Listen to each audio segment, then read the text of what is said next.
Well, the provincial election campaign is focused on the North today, with the Northern Ontario issues debate set to get underway in just a few minutes' time. So for a look at what to expect from the candidates and some thoughts on how the leaders are handling their campaigns so far, we're joined this afternoon by political strategist Lindsay Finneran-Gingras. Lindsay, thanks for joining us. Of course, the director of HK in Toronto here.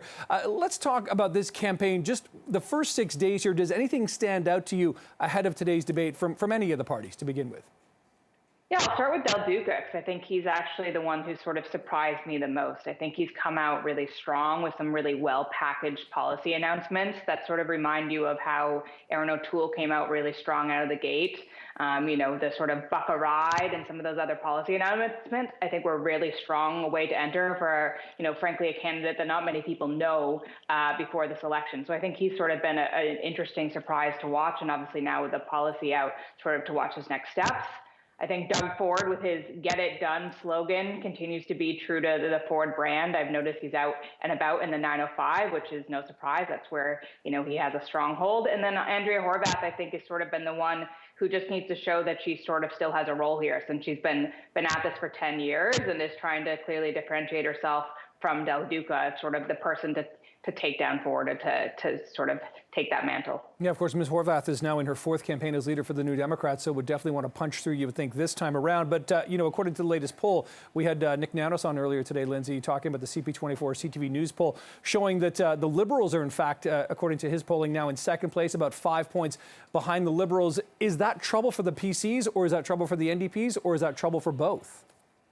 I think that's more of a trouble for the NDPs than the PCs. I think Doug and the Ford team is well aware of the ridings he needs to win and where he's going to win. And I think the Liberals are seeing strength probably at the cost of where the NDP picked up last time. I think we have to remember that at the end of the day, Ontario has had more Liberal governments than NDP governments. So I don't think it's any surprise to the NDP that people might flip back to a Liberal vote.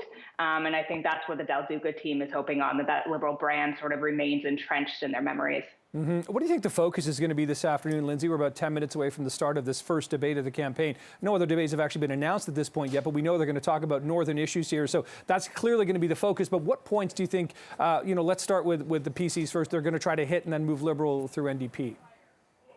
Yeah, so it's a Northern debate, so it's an interesting debate because it's squarely focused on Northern issues, which, while there are some overlaps with sort of the rest of Ontario, the cost of living and affordability, there are some real concerns that go with the North, addiction, access to highways and to sort of access to the rest of the province. So I think you're going to see them square in on those Northern issues, but also try to make points around affordability on those broader issues. So that when the media clips air tomorrow, when they air on stations like CP24, the people in and around the GTA will also have sort of takeaways that matter to them.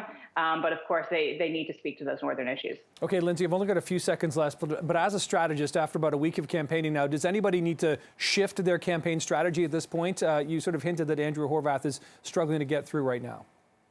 Yeah, I would say of the three, Andrea sort of hasn't clearly articulated where she stands as strongly as the others. Doug Ford has a Doug Ford brand, and that's strong, and he's leaning into it. Del Duca has sort of defined himself as this man with a plan, and Andrea is sort of the third candidate people think they know, but she needs to reintroduce herself if she's going to punch through. Okay, we'll have to watch and see how this debate unfolds in the next several minutes. Appreciate you helping us tee this up. Lindsay Finneran-Gingras from HK Canada. Appreciate the time. Thanks so much.